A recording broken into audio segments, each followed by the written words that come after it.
Welcome to episode 263 of Shane Plays Geek Talk. Thanks so much for pressing play. Today I'm joined by Skeeter Green. We're going to be talking about RPGs, his small RPG publisher, Skeeter Green Productions, also the Independent Publishers Union of small RPG publishers, of which he is a part, and his new Kickstarter project, which is the epic finale to the Valley Out of Time, which is a series of zine-sized RPG adventures borrowing heavily from classic dinosaur art books and movies. Think Frazetta and Harryhausen. We also get into things like tips and advice for small RPG publishers from Skeeter's seminar series with Zach Glazar, the chances of making a living working in the RPG industry full-time, also defining success, RPG authors versus developers versus editors versus designers, little industry insight there, the correct way to pronounce bulette, or is it bulette, according to Tim Kask. Find out in the podcast. The secret origin of the name Skeeter, favorite sitcoms of the past, Rob Zombie's movies, NASA probing asteroids, and much, much more on this episode. Folks, also don't forget about our previous episode, 262, with Reapers. That's Reaper Minis. Reaper's Dungeon Dwellers RPG, where I was joined by Joseph Wolf. That was a fantastic discussion, so check that one out. With no further ado, away we go. Shall we play a game? Why, yes. I believe we shall. Oh, I got a live one here. Getting geeky all up in your podcasts. It's Shane Plays Geek Talk, a journey into the things we love. I'm your host, Shane Stacks. Thanks so much for pressing play. Today I'm joined by Skeeter Green of Skeeter. Hello, everybody. That's Skeeter right there, of Skeeter Green Productions. And we're going to be talking about all kinds of stuff, including role-playing games, his role-playing game studio, Skeeter Green Productions. Hopefully some weird tangents. We had some pretty good weird tangents before we started recording. And then also I may be able to, Skeeter along with Zach Glazar, they do a recurring small publisher seminar thing at cons. So hopefully in the future I can get Zach on with Skeeter and we'll do like a full-on thing with that. But maybe as a teaser before the podcast is done, I can get some advice and tidbits out of him that come up the most often in these seminars. But anyway, Skeeter, welcome to Shane Plays Geek Talk. So glad to have you. You were on because, one, you're a cool dude. But two, I was at the Small Publishers Seminar at North Texas RPG Con, and you looked directly at me and said, I would like to be on your podcast. And folks, believe it or not, asking people to be on their podcast is not a bad thing.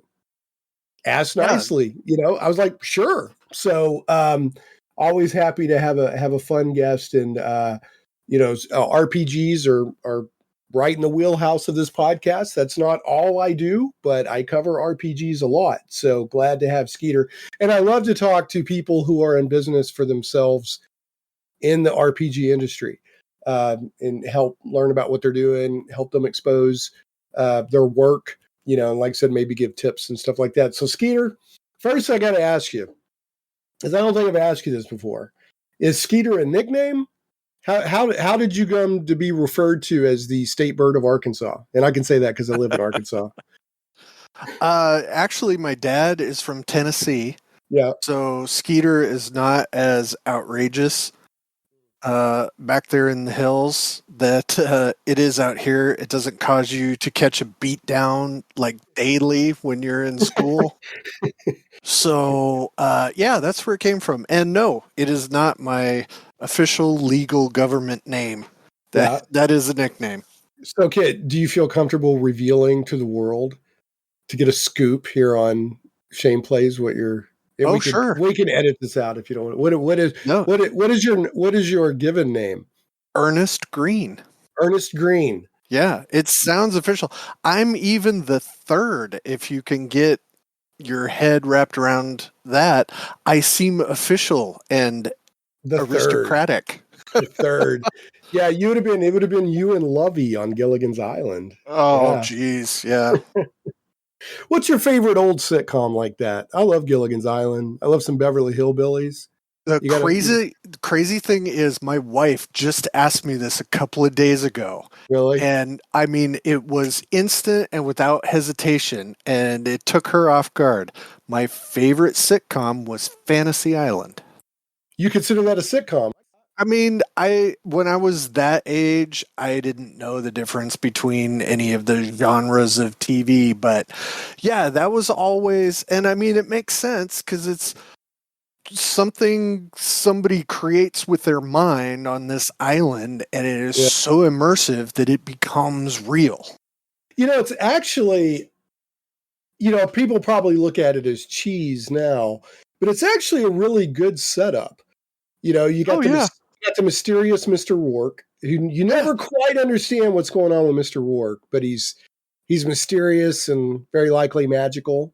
Well, yeah, I mean, it's one of those classic tropes. It's like Needful Things. Yeah, I mean, I'll give it's you what you want. yeah, we can make this deal, but it's not going to go the way you think it is. It's the monkey paw in a guy giving you what you want.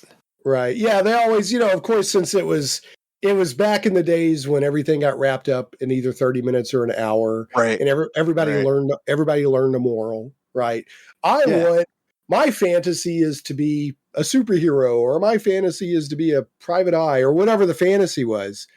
But they always learned a moral about themselves. Oh, So, yeah. And I mean, some of the ones I watched were like, oh, as I remember it from being a kid, it was this major, scary moment, and now it's probably totally stupid. I got to look them up online and see if I can find them. It really was a good setup. I think, didn't they try to redo it? Yes, they did for a while. Yeah. So, but now that was it. What I liked when they did the crossover and the Love Boat went to war with Fantasy Island, and the Love Boat parked off of the island and was lobbing cannonballs into Mr. Rourke's. That was, I can't remember. I need to go watch that again. I can't remember who won, because Mr. Rourke started unleashing the fantasies on the Love Boat, and Steuben, he had to beat Picard and get him out of that. That was crazy. I mean, Mr. Rourke is Khan. He's not going to take that. There will be revenge served cold. Well, then he snuck Tattoo over. Oh yeah, it's crazy. So that needs to be a made for TV movie right there. Gilligan's Island versus Fantasy Island versus the Love Boat. We could sell that. We could sell that to Netflix in a minute. Yeah, let's do it. So anyway, all right. So you love some Fantasy Island. I don't know. I love a lot of sitcoms. I grew up on sitcoms. I love that format, but I mean, I love, Gilligan's Island, Beverly Hillbillies. And I'm talking more of like the 60s stuff, 70s. You got into all this other, sure. Three's Company. For the freaky kids, you had the Munsters. Yeah. And, all that stuff too. Well, I think Rob Zombie either is about to or just dropped his version of the Munsters. Yep, it's in October. Is it in October? For it. I'm going to give it a chance. I'm on a Facebook group that's all about horror movies, and anything Rob Zombie, anything. Yeah, it's centered around Joe Bob Briggs, right? The Joe Bob Briggs collective or whatever. So, but even when Joe Bob is off season, it keeps going, the Facebook group. But if Rob Zombie does something, they will just savage it, and I'm like, just wait and see. Just wait and see. I've been a zombie fan for a long time, back to when I first heard him in White Zombie, and then he started making movies, and I was like, what is this craziness? Yeah. It took me a long time to see House of a Thousand Corpses, but that's on the regular rotation for Halloween movies. And see, that's because that's my least favorite of those movies, like with that crazy family. Because you had House of the Thousand Corpses, and then you had the next one that was almost like Devil's Rejects. Devil's Rejects, and then you had the one after that, Three from Hell. You keep rattling these off, man. Yeah, I liked the second two more than because House of a Thousand Corpses, man. We're here to talk about your RPG stuff, but House of Thousand Corpses was basically Rob Zombie doing Chainsaw Massacre, basically. Yeah. Not quite, but basically. And Well, then it was Texas Chainsaw Massacre with a heavier dose of Ed Gein. So, which is what Chainsaw was based on also. So, yeah, I mean, that I was not aware of that. So that's why I yeah, like. well, I think all of those, hey, I'm going to pull your skin off and wear it as a suit. I think that all kind of came from Ed. From him, yeah, old Ed. But anyway, yeah, the Three from Hell and Devil's Rejects are more like psychopaths doing Butch Cassidy and Sundance. Right. Yep. With road trip movies thrown mixed in. And I don't know, those I mean, I like all three of them. But the second two, I don't know, grab me more than because Sure. I know a lot of people are all about House of a Thousand Corpses.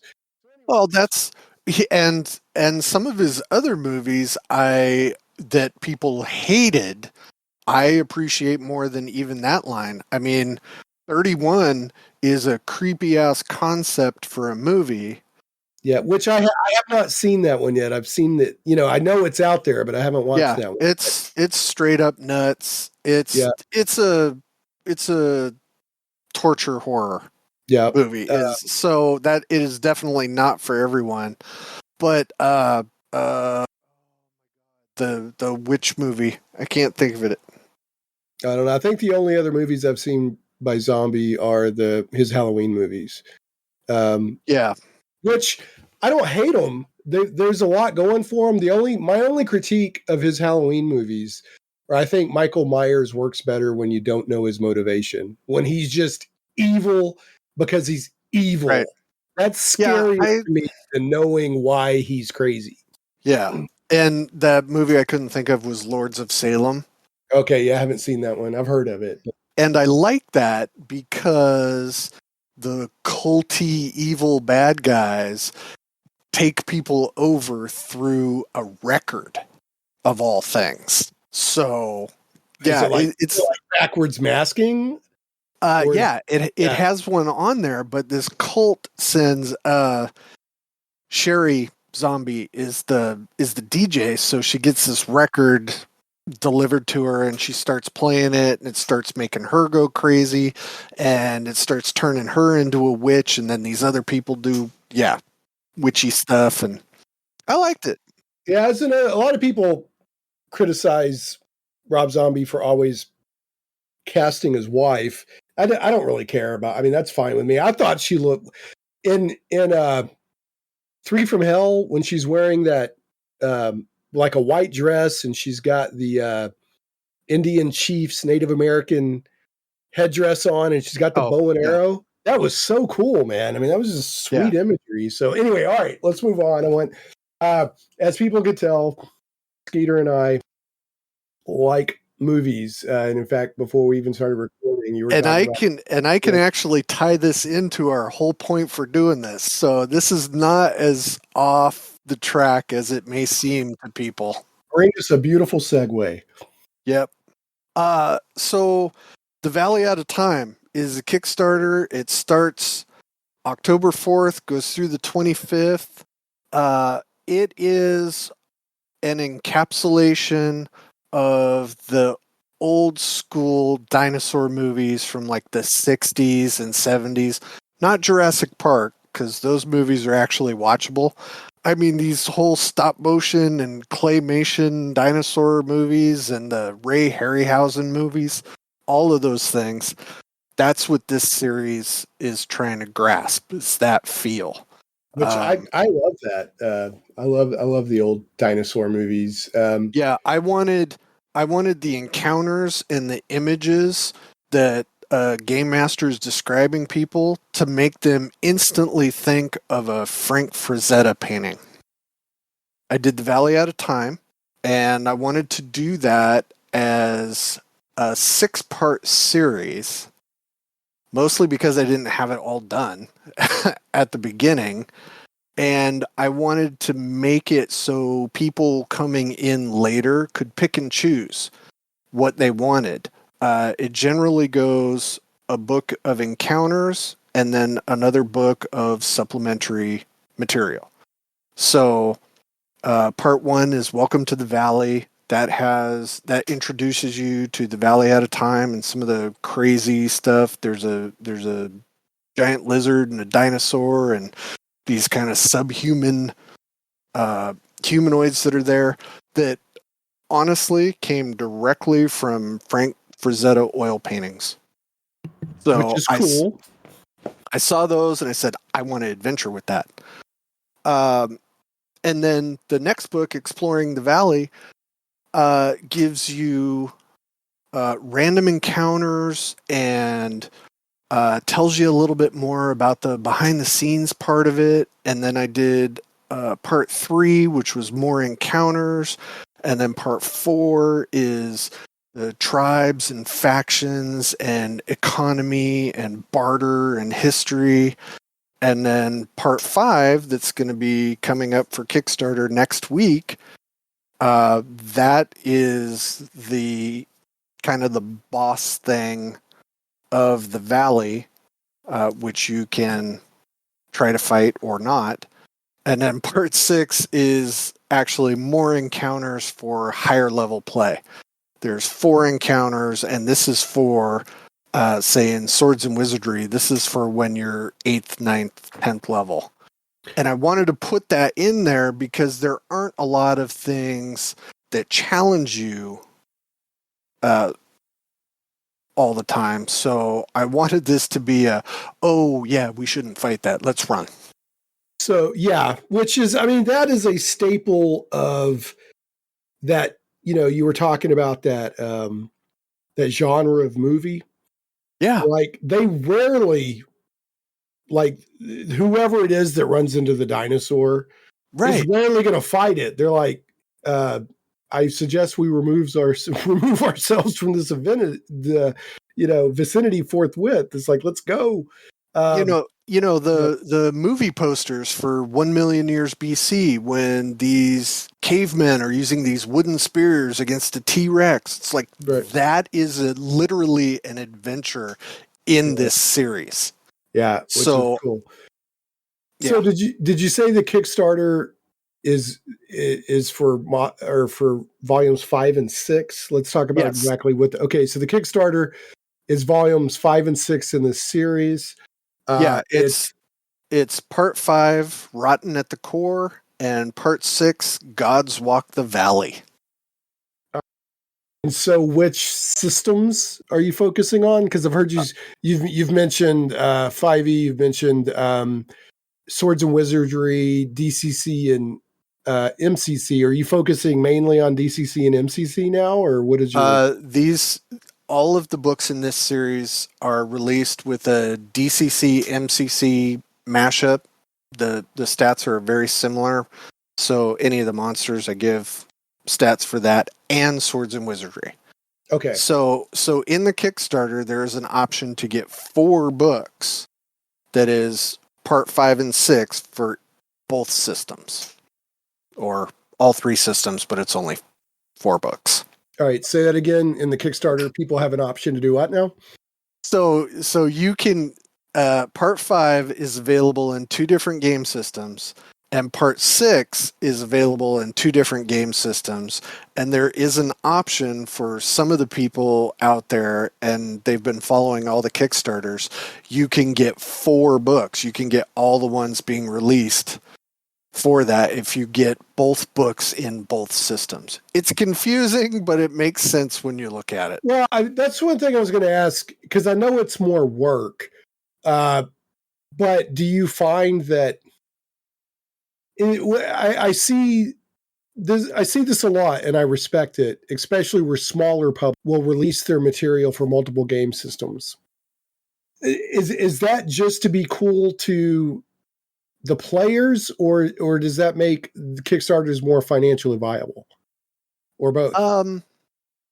Because I feel like it's just to be cool to the players when I see it.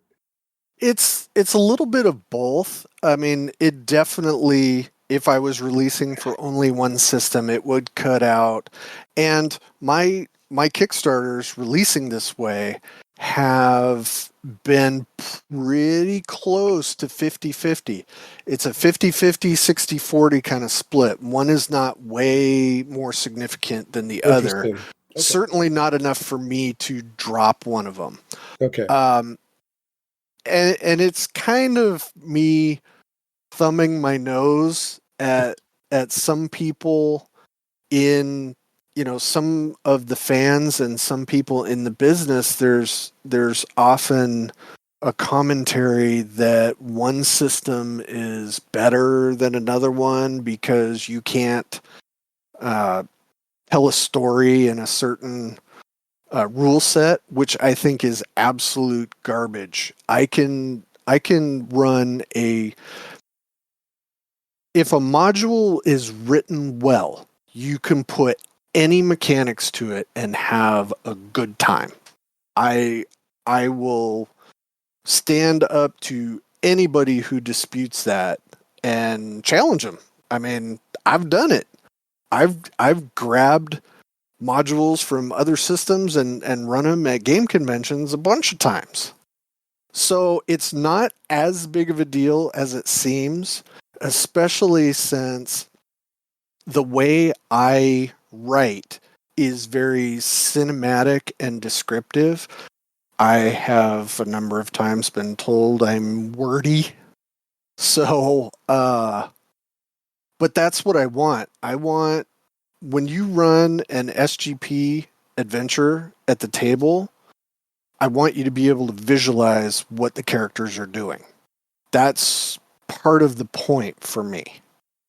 So, so you got some pros. You're not just you're not just a list of numbers. You got some pros. Yeah, I can get a little prosy. Yeah. I was actually doing some editing today, and I had to go through and say, okay, stop with the quotation marks. You're being too informal. Mm. Yeah. And I joke around.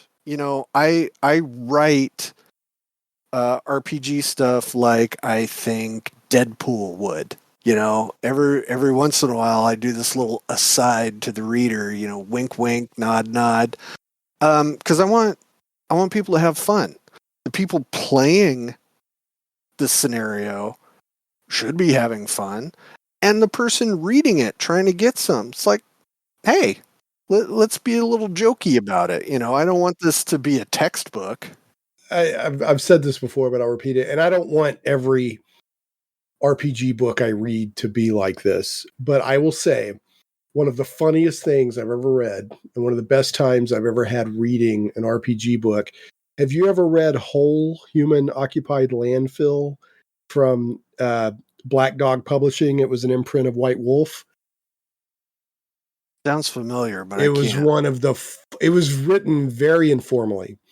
Yeah. And it was one of the funniest things I've ever read in my life. But I'm like you, when I write, I like to inject, personality into it. So, yeah, I want my game and my scenario that I give to somebody to be immersive. Right.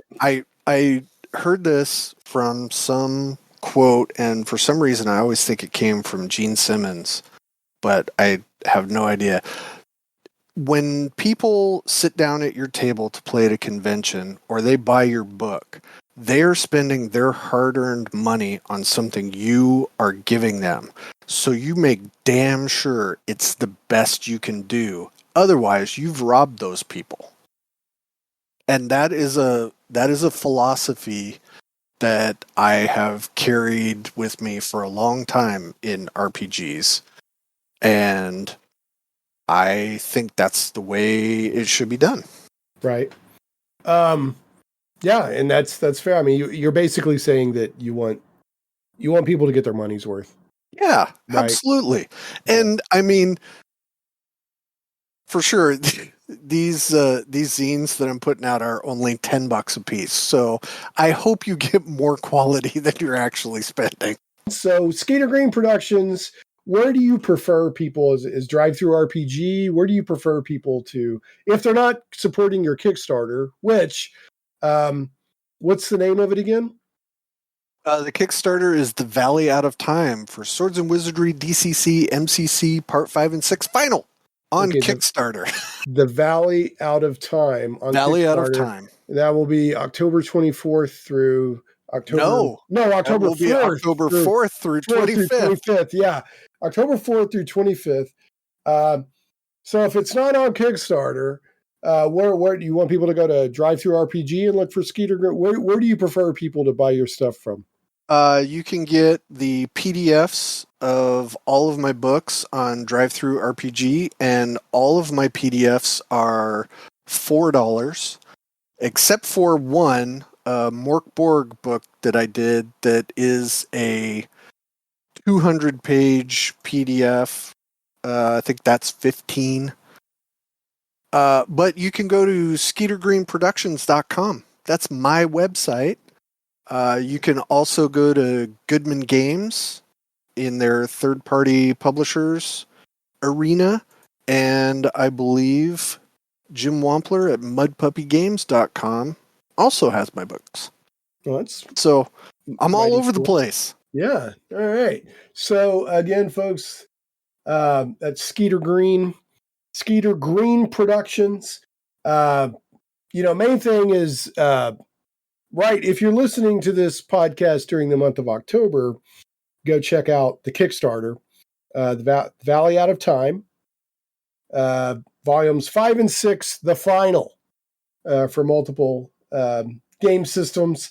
How soon after a Kickstarter does something become like just available in your general store? I mean, obviously after you fulfill it, I would assume, but yeah, this one's going to take a little bit longer than normal because we're getting to the end of the year, and I didn't want to promise anybody, oh, I'm going to have this out for Christmas, and it not show up.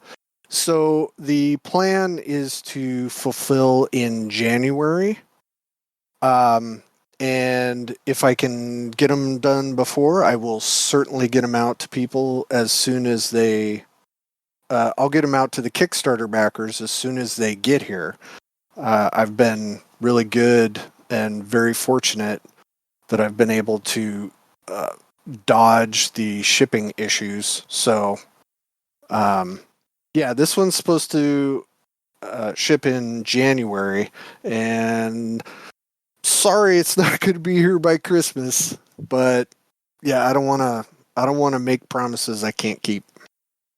I mean, that's fair enough. It's better to, there are people that get themselves into trouble with Kickstarter by not not counting the cost before they say what's going to happen. Yeah, and it's really easy to have a cascade of delays. Yeah. And I mean, it happens to everybody. Yep. I mean, there's realities in business, like we've said. So, anyway, so check out, like I said, if you're listening to this in the month of October, between the 4th and the 25th, go check out the Kickstarter. Go check out skeetergreenproductions.com. Check out Drive-Thru RPG. I think Frog God Games, Jim Wampler's website. You're everywhere. I'm all over the place, man. You are ubiquitous. Oh my! You are the ubiquitous. U word. Skeeter Green, ubiquitous. Yeah. So I'm gonna get that on a T-shirt. Ubiquitous. It's like an album cover. Yeah. It's like you and sort of half light and half shadow. This dramatic, like a Tool cover or something. Yeah, and then ubiquitous. Yeah, yep. I love it. So, all right, so let's back it up a second. So, Skeeter has a RPG publishing company called Skeeter Green Productions. Yes. Tell us a little bit more about Skeeter Green Productions in general. How long have you been doing it? Crikey. It's been... I lost time in the pandemic, so it's 4 or 5 years that I've had the company. Before that, I was a writer, editor, producer, content developer for Frog God Games for 10 years. And so that's how you're like, Zach really well. Zach Glazar, I should say. Yeah, I was sort of positioned as the person who took in pitches from people and started developing them and tried to do some editing and organize a bunch of stuff. Essentially, what Zach does now, I was starting to do for the company then. And Zach loves to tell the story about how I didn't warn him about anything that he was stepping into, to which I agree. Yeah. I did not. Well, that's but the best way to learn, though, right? Well, in yeah, but panic. yeah, I'm joking. he's done such a great job, and the whole Frog God company, they have just progressed in leaps and bounds, and I could not be happier and prouder of those guys and ladies and what they've accomplished. It's a big deal. I mean, Frog God Games came from Necromancer Games, who actually published the first thing of any kind for third edition. When third edition came out, they were right there. And there are, I think, over 100 titles for Necromancer Games and Frog God Games. And then I can look back and I find my name in a lot of those books for doing stuff. So yeah, my first paid RPG gig was in 2000. I submitted some spells for a book and I got paid like $5. And I was so excited. Professional credit, baby. Hey, yeah. That was which is bad sometimes when I think about it, because if I had applied myself like they say in high school, then I would probably be further along. But I'm having fun. Yeah. Well, that's the thing. I mean, people define success differently. Yeah. The more I go in my life and my career, I've got a couple of different careers actually. I have my full-time career and then I have my side career, which I think is more and more common these days. Oh yeah, sure. And Sure. I've come to learn that for me, the definition is, am I accomplishing something that I feel good about, and am I enjoying myself? Right? Yeah. Because there's people out there making money, maybe hand over fist. I don't even know what a fist is. Hand over fist. They might be miserable. I think that's a Lovecraftian tendril. Yeah, a foot. Yeah, it is a Lovecraftian tendril. That's right. Well, I'll tell you what. I'm gonna steal it and put it in a monster description. You can bet that. you do it, baby. So yeah, if you're, I mean, I really think, and I have a lot of people on this show that are like you, that they're doing their own thing, they're making their own thing, they're out there, and I do think that it's important to point out that don't chase just being big, right? Oh yeah, no. Do what you enjoy, and if you get big, great, but if not, enjoy what you do. If you enjoy what you do on a daily basis, you're ahead of a lot of other people, in my opinion. Yeah. I mean, and this is directly something that Zach and I talk about in the Small Publisher Seminar, is if you are a creative and you are looking at RPGs to be your break and make you famous, I have some disappointing news for you.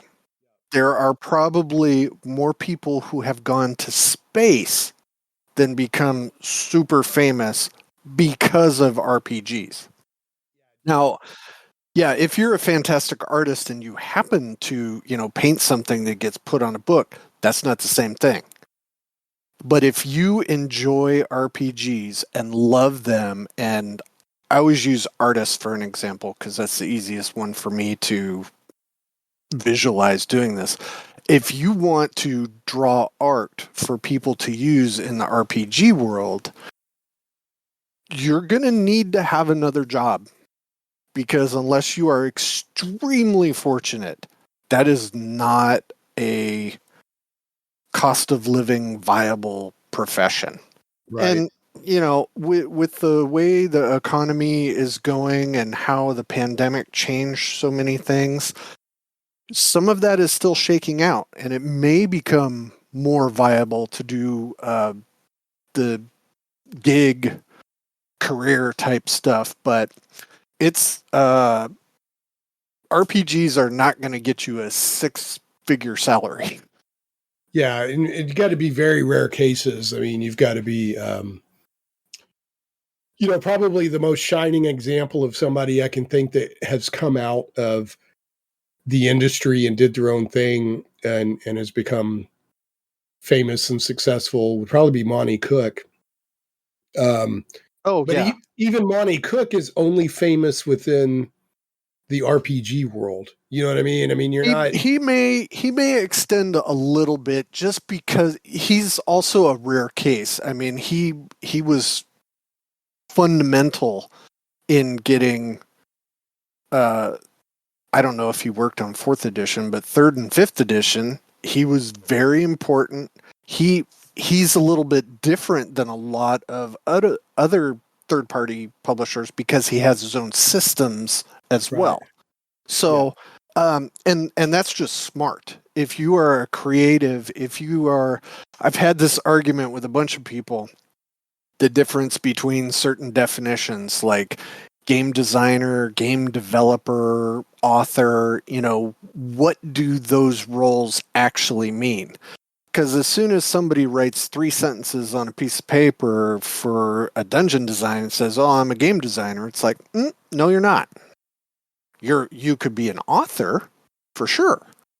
And that's no disparagement on anyone's skill, but unless you are fundamentally changing the, physics and game mechanics of a system, you're not a game designer. Right. You're not designing. Right. Right. Yeah. Now, and also, like I mentioned before, when I worked at Frog God Games, I was a developer. So people are like, well, what does that mean? It's like, okay. So that means when a manuscript comes into a game company, whether they buy it or it's some kind of commission or whatever the contractual part is, the game developer takes that, looks at it, and says, how do I get it from point A of what you've given me to point Z where it's publishable and people will buy it? See, to me, that sounds like an editor. So help me understand the difference there. So an editor, so there are different types of editors. There's the standard, writing editor where people, you write something out and they say, well, you should say this over here and you should say this over here, make this more concise, expand on this idea a little bit more, and then it gets down to punctuation, formatting, that kind of stuff. Then there's a content editor, which is unique to games. So you take this story that somebody has given you, and it may have some game mechanics to it. Say it's written for 5th edition.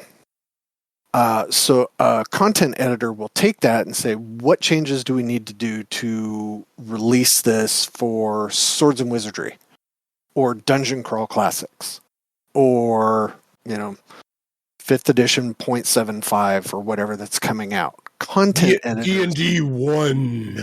Yeah. Content editors are the kind of mechanics. They go in there and start wrenching around and moving game mechanics like, is this ascending armor class or descending armor class? Stuff like that. So a developer is kind of like a producer in music. They tweak everything and massage it a little bit, and when they're done through some kind of magic, you can read this and go, oh, this looks like a module. This is crazy, because it came in as sheets of paper bullet pointed And I say that as a very specific example because that's how I used to get some. Well, I mean, so who was trying to make sure? So you've got a writer who wrote up an idea for a module, Right. and like a freelance, because a lot of people freelance. Most Yeah. companies use freelancers. So That is true. You got a freelancer who puts an idea together for a module, pitches it, whatever.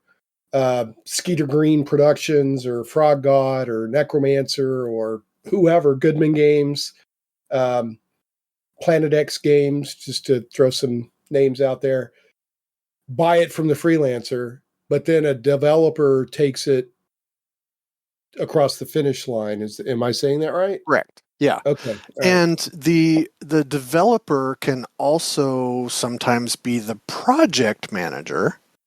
And the project manager is the person who organizes the content, the editors, the artists, the scheduling, the printing, media information.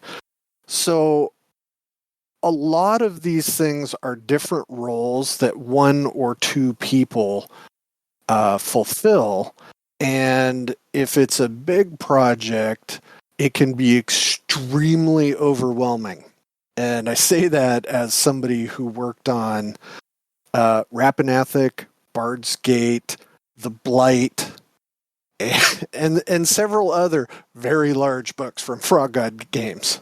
Well, that was one of the things that I took away from your small publisher seminar that you and Zach do. Which, like, again, hopefully we can either get one of those recorded at a con, or else I'll have you and Zach on, and we'll do it on a podcast if you guys want. But one of the things I took away was that the industry, people think of like, oh, I want to get into writing RPGs or creating RPGs, and they have an idea of what that looks like. But really, the industry looks quite different from different angles. So if I'm a freelancer who's, and I've done a little bit of that. I worked on Level Up Advanced 5th Edition for Ian Publishing. And they were like, okay, they basically hired a team and they knew what they were going to be doing. And then they doled assignments out. So I didn't pitch them anything. I worked on monsters. I worked on spells. I worked on magic items, stuff like that. But I was a freelancer. So from my perspective, I was writing RPG content. There was a guy named Mike Myler who was heading up the project that from his perspective, he probably felt more like Perry White at the Daily Planet. Yep. Right. Yep. He's dealing with all kinds of, we got this deadline. I got this person doing that. Oh, I need to hire another freelancer for this. And I need to make sure these people get paid. So at a certain level, being in the RPG industry can almost be like you're an office manager and you're abstracted from some of the cool creative stuff that's going on. Oh, 1,000%. And that is, again, we have mentioned this in the small publisher seminar. That is a point on the path. Pretty much every small publisher will get to that point.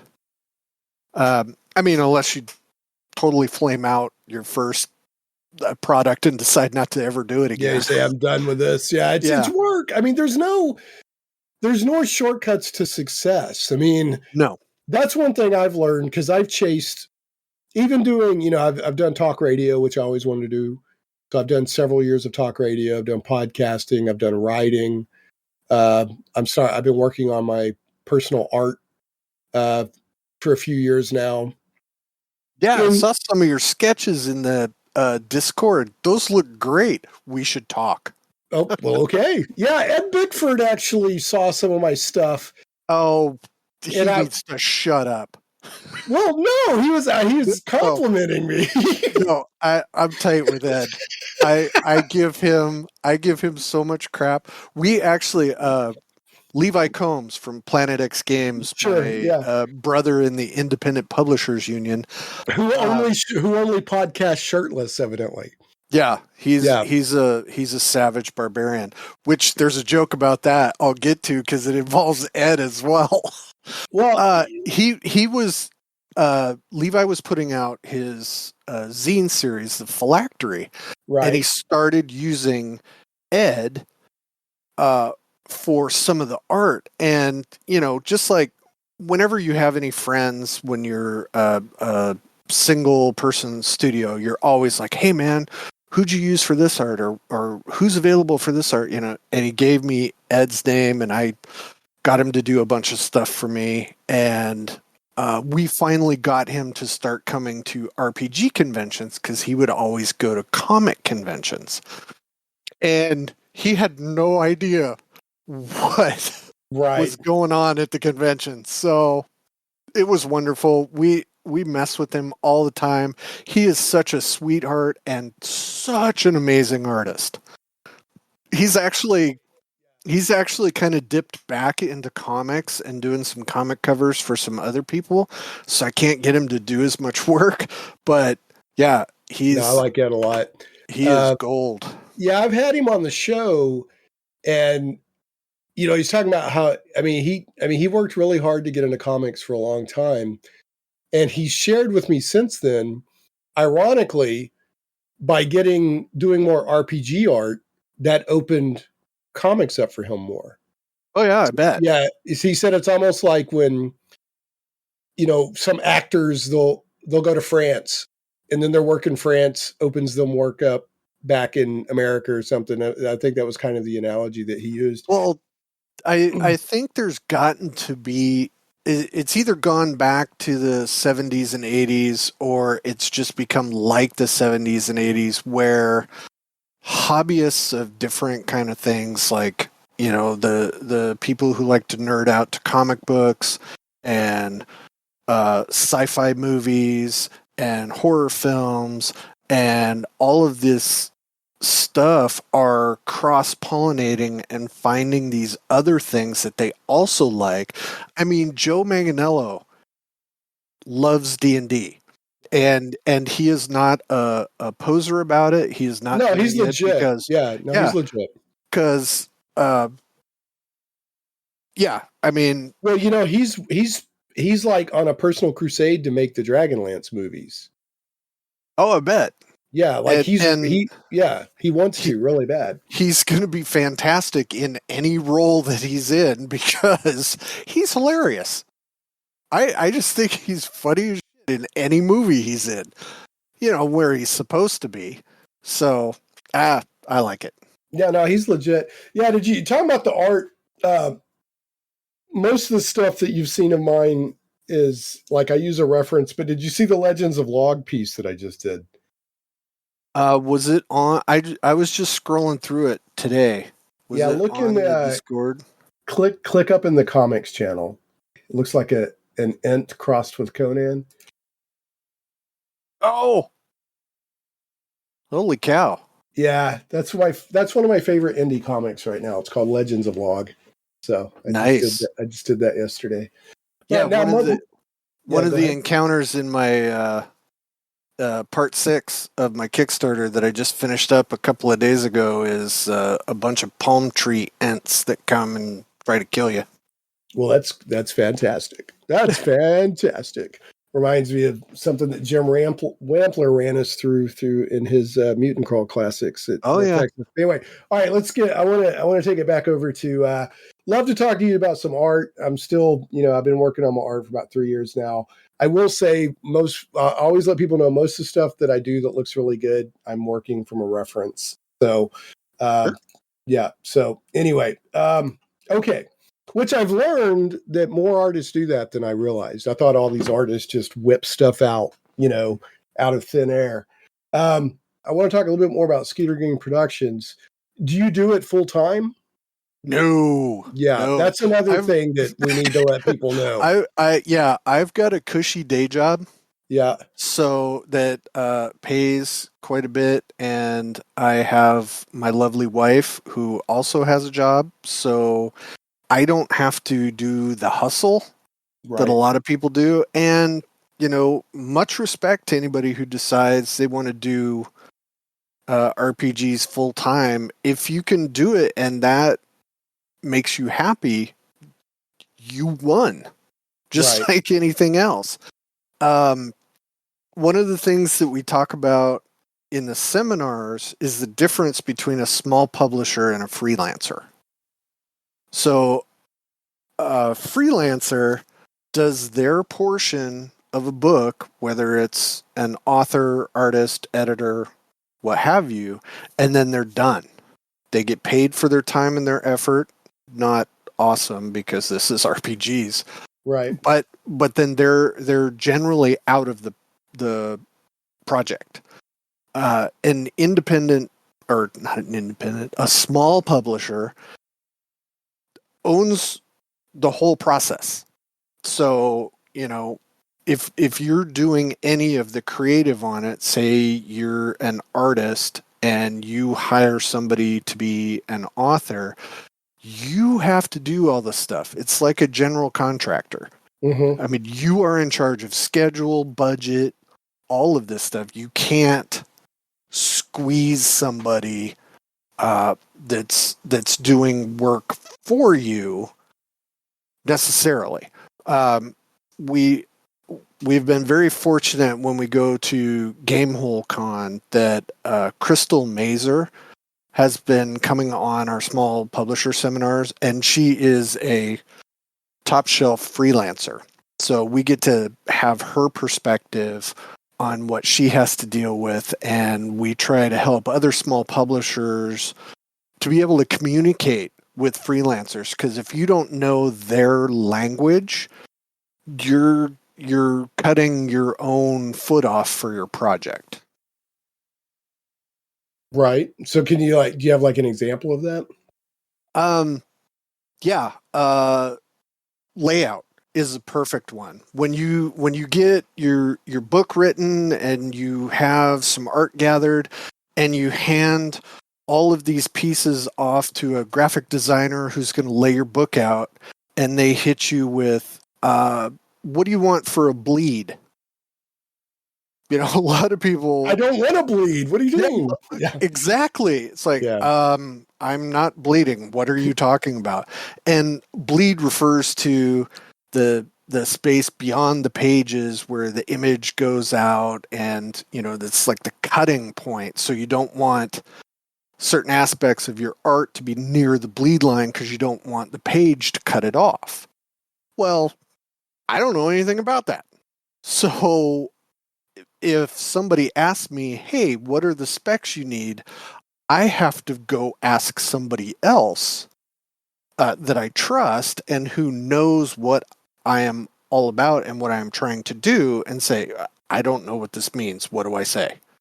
So that's the thing. The more that you know about how somebody does their job, when they ask you a question, you can give them the answers to make it go faster, smoother, and you're not wasting your or their time.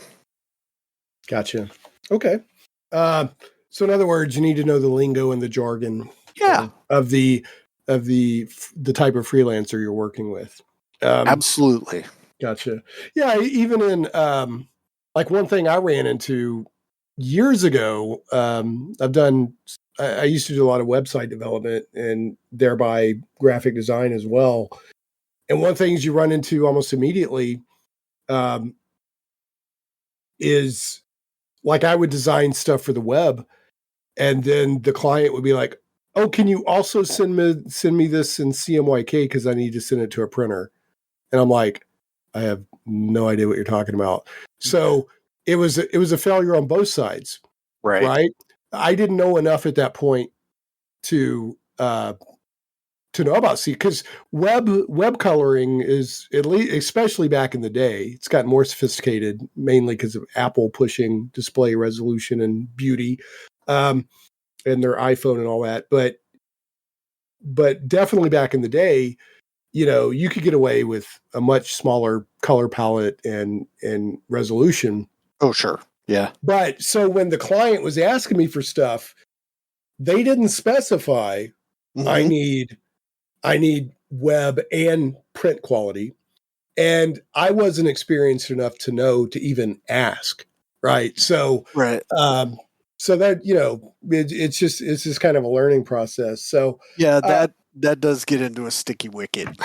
oh yeah, big time. Cause I'm like, I've got a client who was desperately happy with something I did for them. And then a week later, they're unhappy with me because I'm like, Right. I don't have it in that level. So that would have to be recreated.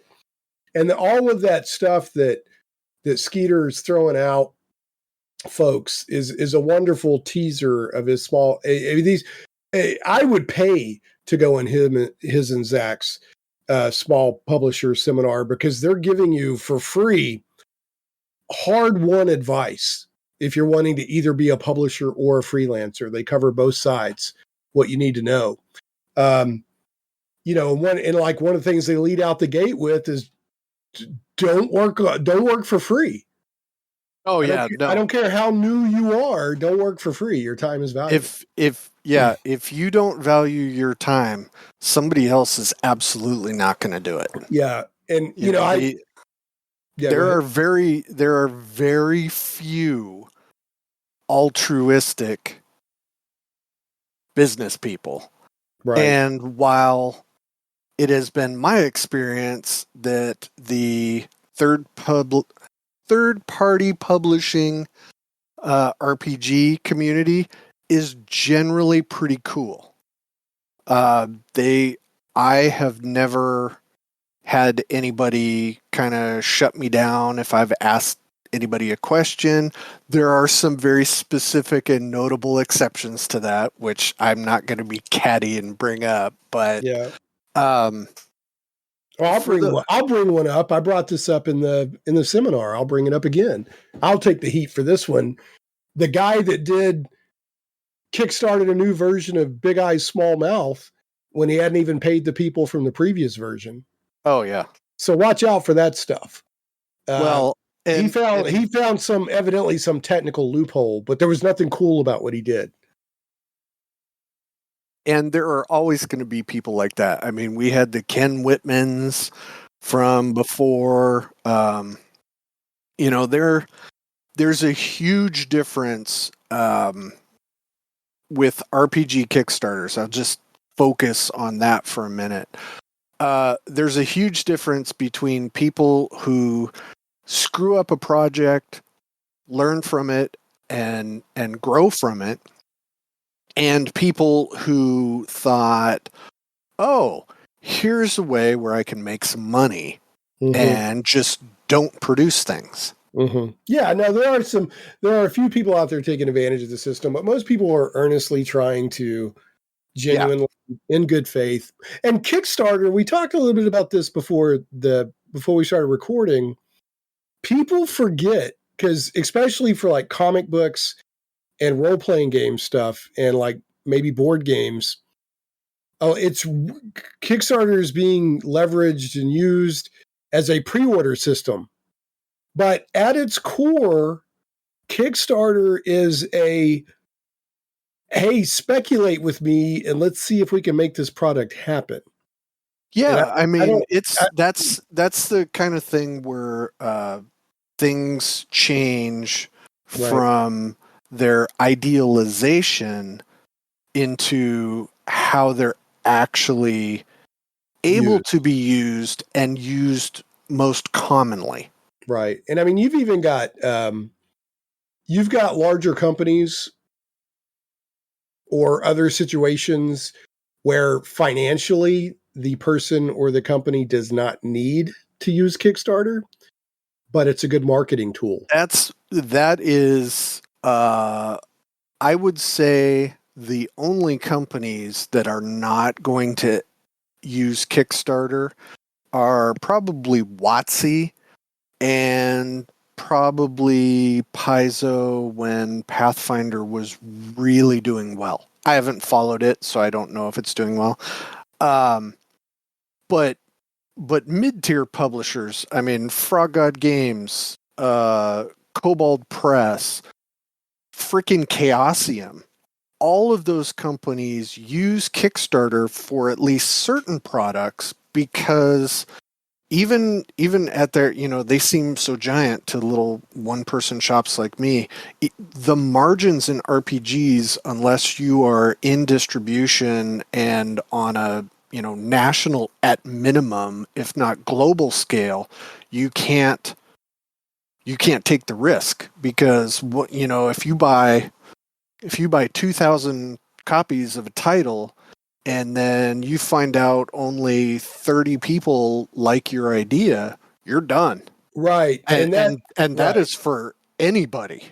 Well, and that's the thing, like a lot of people think, oh, like you mentioned, like Chaosium or even Paizo or something like that.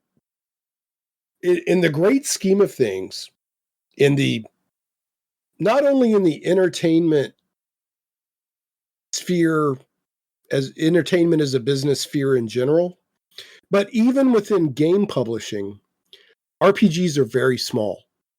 Like the people who are in the hobby think of it as big because it's such a big part of our life. Yeah. But as far as a wedge of the pie, a slice of the pie compared to the big thing, it's very tiny.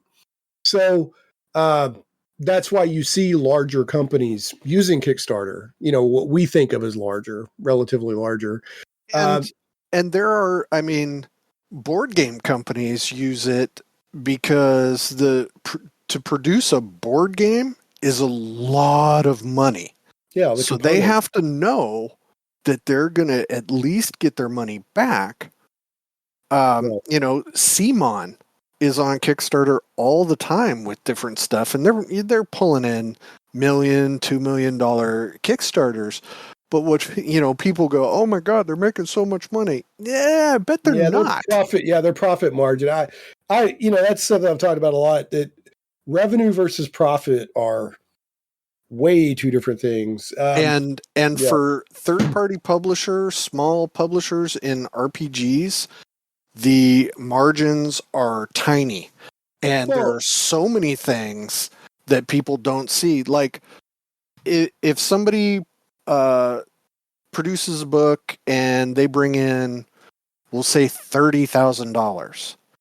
Some people are going to look at that and say, "Hey, that's my salary for the year, or that's half my salary for the year, and you made it in 3 weeks."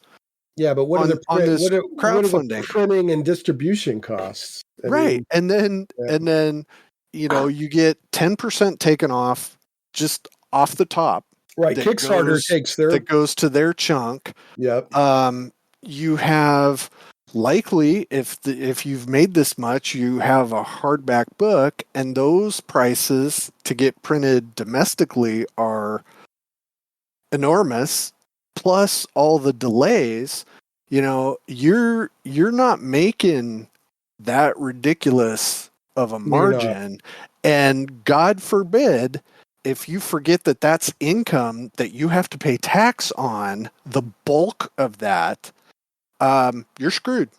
Yeah, and that's what, man, every time I have somebody on the show that is a creative that's in business for themselves in some fashion, I always try to highlight this stuff because you got to go in with your eyes open. Mm-hmm. And I'm not trying to rain on anybody's parade. I'm not trying to be a party pooper, but you want to go in with your eyes open. You can still chase your dreams. Absolutely. You can have a great time doing it, but there's a reality side to it. Even if you're a freelancer that just works, like let's say that let's say that once a month I do a 1,000 words freelancing. I've still got to keep up with. I got deadlines. I've got to get it in. The publisher may ask for revisions. I've got to invoice for that. I've got to track that income. I got to do taxes on it. So that's just. And then, am I going to be an LLC, or am I just going to do a Schedule C, or am I just going to say that's self-employment? And that's just doing 1,000 words a month. Yeah. So the point is there's realities. And if you want to be a publisher, you're going to be doing a lot of your own creative, and you're hiring people and having to keep up with all that. But anyway, all right. So I definitely want to have you and Zach on for to do a full on, because we barely scratched the surface of a Well, lot of just to jump back a little bit, Yeah. when you were saying about all the things that people don't know and that hard-won knowledge of being in the trenches, that was the impetus for Zach and I to start our YouTube show.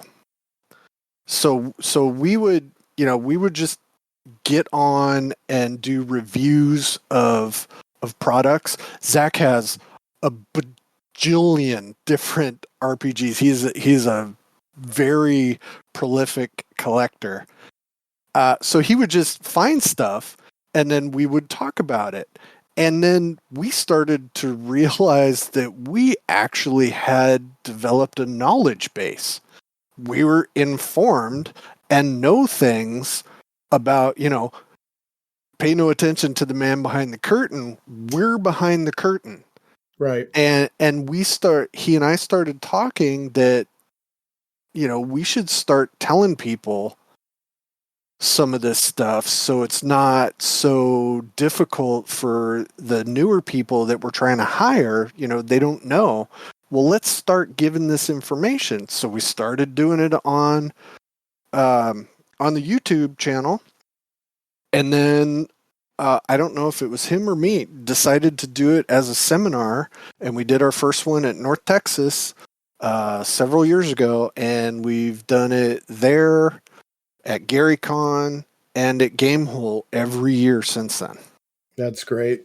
Yeah, it's good stuff. I mean, I thought it was great. One last thing I want to ask you, sort of involved with your publishing stuff. You have this, I saw it at North Texas. You guys had a booth set up. It's almost like a group of 4 publishers kind of advertising together, or I know it's you, Planet X. Is it the guy who does Hyperborea and then Bulette? Yeah. So tell us about that. It's 5 different publishers. Okay. It's the Independent Publishers Union. It's Northwind Adventures, Jeff Talanian, who does the Hyperborea stuff. Me, Levi Combs with Planet X Games. He does all of the phylacteries and all the crazy zines. He's a producing machine.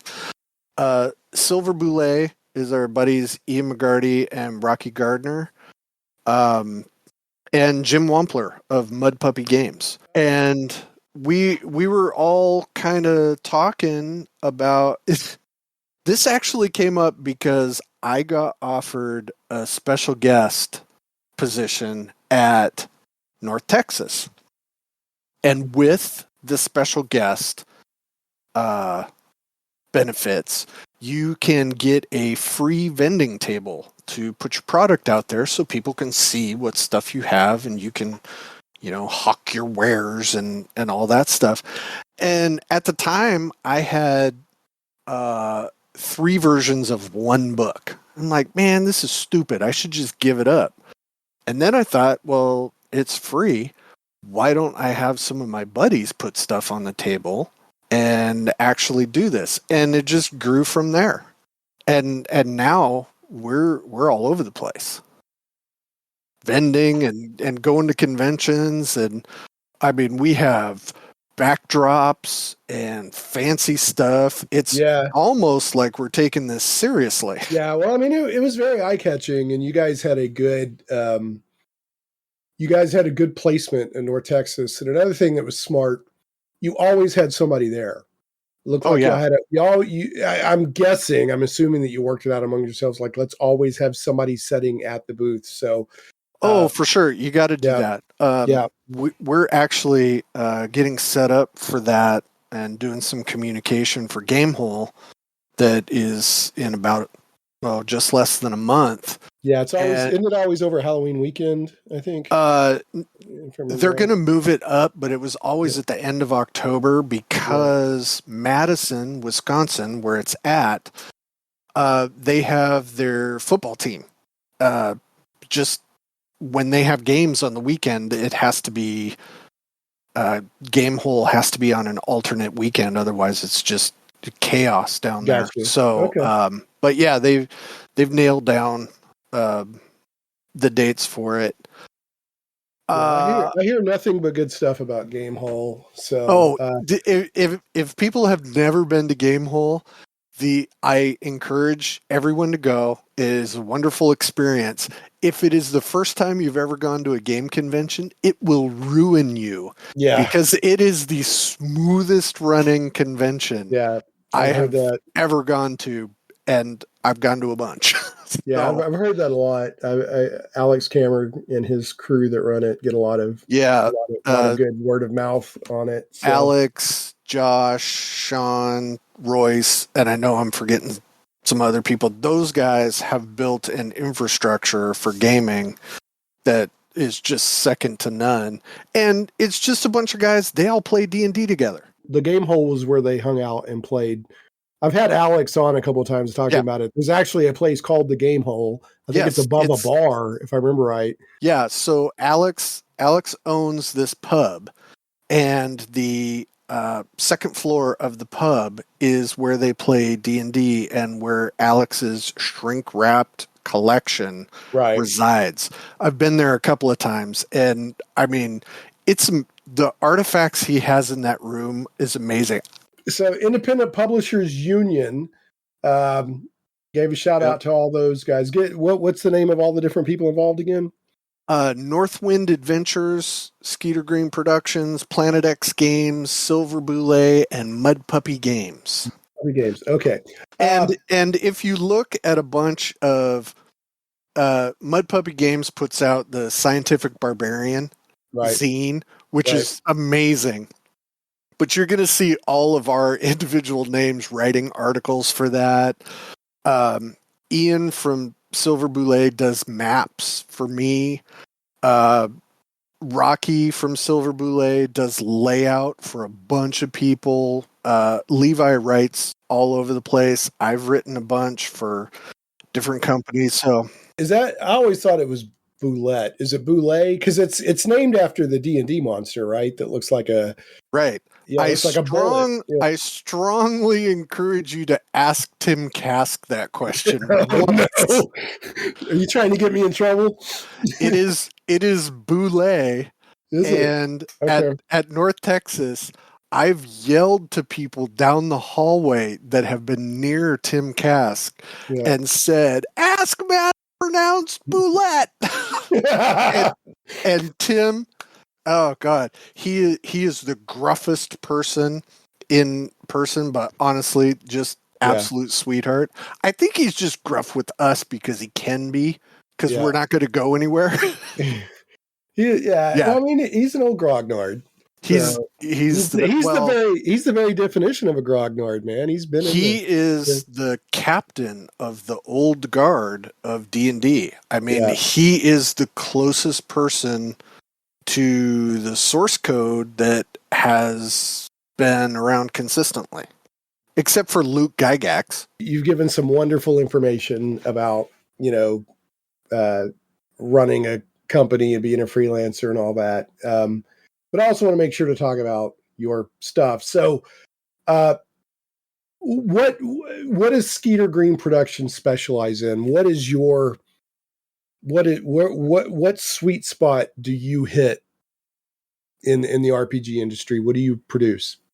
One of my favorite modules was Expedition to the Barrier Peaks, because it mixed sci-fi and fantasy. And I have always loved that, because movies that I've enjoyed, like, I mean, The Time Machine.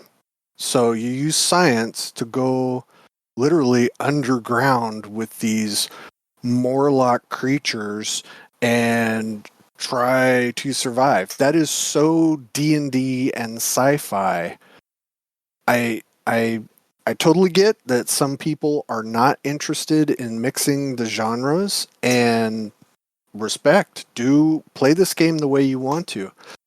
But I always try with what I write to sneak something in, or not even sneak it, have it very obvious that this is a mixture, but not done in like a ham-handed way. I mean, make it work. The first book that I wrote, Crypt of the Science Wizard, was an homage to Tomb of Horrors, but it has mechanical and technology elements to it. So was the science wizard, was he like a mad scientist, or? No one knows at this time. Yeah, I haven't put him in anything yet. I haven't put it. I shouldn't say him or her.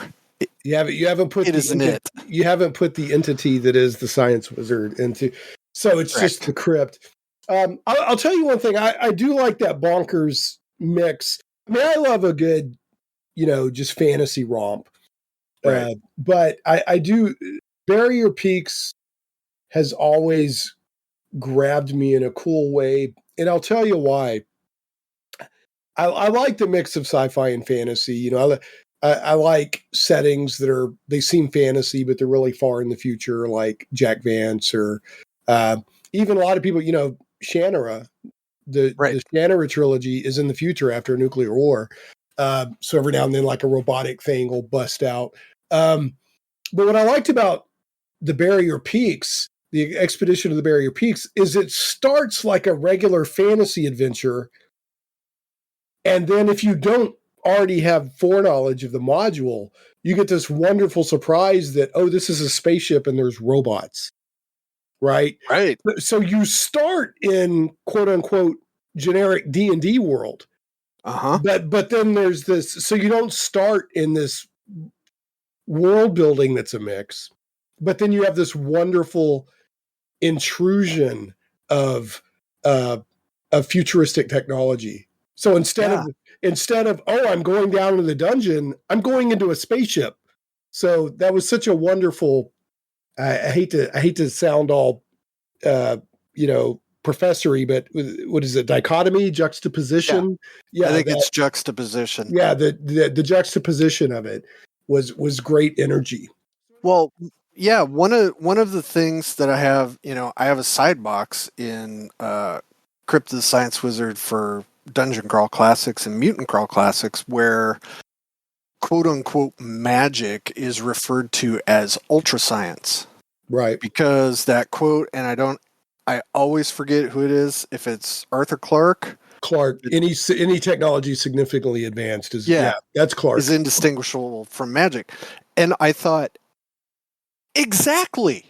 So if I have, a teleporter from Star Trek, or if I have a candle around a pentagram on the floor, it's a transporter. Doesn't matter how it works. The practical effect is the same. Right. And a lot of people get really hung up on that. And because I'm in the position where my books I am not relying on my books to feed my family or pay bills or anything. I'm doing this because I want to see this product out there. I can take some chances.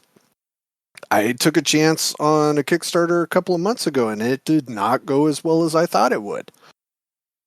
But I want to create these things, and when I have an idea for it, I'm gonna do it, and I'm not gonna let people tell me I can't.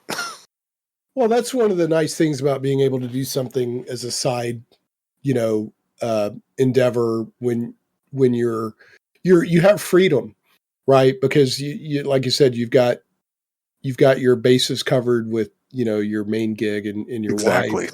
So you can experiment, you can play, and you can chase what you want to do. So you did Crypt of the Science Wizard. What other kind of products has Skeeter Green Productions done to give people an idea of what they can get from you? So I did Crypt of the Science Wizard, and because I originally did it for 5th edition and Swords and Wizardry. And the 5th edition and Swords and Wizardry books had the detached cover, so it was like the old school modules, and it had it has a little art booklet with it, like Tomb of Horror and Barrier Peaks, so you can flip through and look at these specific pictures. And I just wanted to capture that old feel. And later, I revised it for Dungeon Crawl Classics and Mutant Crawl Classics. So there were some monsters in there that needed definitions, and I thought, well, maybe I should make a monster book. So then I made a monster book, the Cryptocodex, and it is for Dungeon Crawl Classic and Mutant Crawl Classics of some of the monsters that I've used and some that feature prominently outside the area where the Crypt of the Science Wizard is. So this is all stuff that's this book is a supplement to that. And then after that, I did the Valley Out of Time. I started with that. All right. Well, any final thoughts there, Skeeter?